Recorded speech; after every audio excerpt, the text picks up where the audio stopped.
అంత పవర్ఫుల్ అయిన భీష్ముడి చావుకి కారణం అర్జునుడు కాదు, ఒక అమ్మాయి అని తెలుసా? ఈ అమ్మాయి వల్ల తను ఎంతో గౌరవించే తన గురువు అయిన పరశురామునితోనే యుద్ధం చేశాడు అని ఎంతమందికి తెలుసు?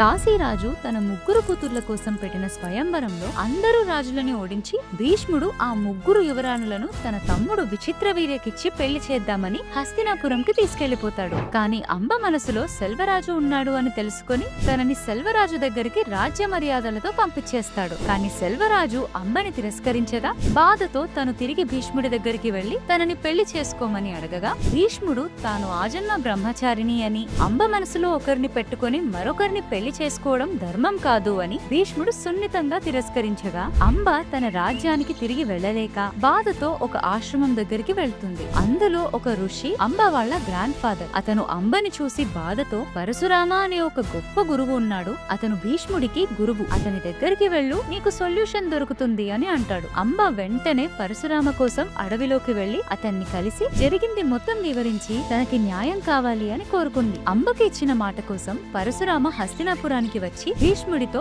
అంబని పెళ్లి చేసుకో, ఇదే నీ ధర్మం అని ఆదేశిస్తాడు. కానీ భీష్ముడు ఒప్పుకోకపోవడంతో ఇద్దరికి 23 రోజుల యుద్ధం జరుగుతుంది. యుద్ధంలో ఇద్దరు వాళ్ళ పవర్స్ యూజ్ చేసి ఒకరి మీద ఒకరు అస్త్రాలు ప్రయోగిస్తారు. కానీ యుద్ధంలో పరశురామ భీష్ముడిని ఓడించలేక హెల్ప్లెస్ సిచ్యువేషన్ లో అంబని వదిలేసి వెళ్లిపోతాడు. అంబ కోపం బాధతో శివుడికి 12 ఇయర్స్ తపస్సు చేస్తుంది. తపస్సుకి మెచ్చిన శివుడు తనని ఒక కోరిక కోరుకోమని చెప్పగా అంబ భీష్ముడి చావు కావాలి అని అడుగుతుంది. శివుడు తనకి నువ్వు నెక్స్ట్ జన్మలో ఒక అమ్మాయిలాగా పుట్టి తర్వాత అబ్బాయిలాగా మారి భీష్మ మరణానికి కారణమవుతావు అని వరమిస్తాడు. అంబ మరో జన్మ కోసం భీష్ముడి చావు కోసం తనని తాను అగ్నికి ఆహుతి చేసుకొని చనిపోతుంది. ఈ కథ ఇక్కడితో ఆగిపోలేదు. అంబ మరో జన్మ రహస్యం గురించి, తను ఎవరికి పుట్టింది అనే దాని గురించి అప్కమింగ్ వీడియో ఆన్ ఫ్రైడేలో తెలుసుకుందాం. ఈ వీడియో మీకు నచ్చితే మీ ఫ్రెండ్స్ అండ్ ఫ్యామిలీకి షేర్ చేసి మా పేజ్ ని ఫాలో చేయండి.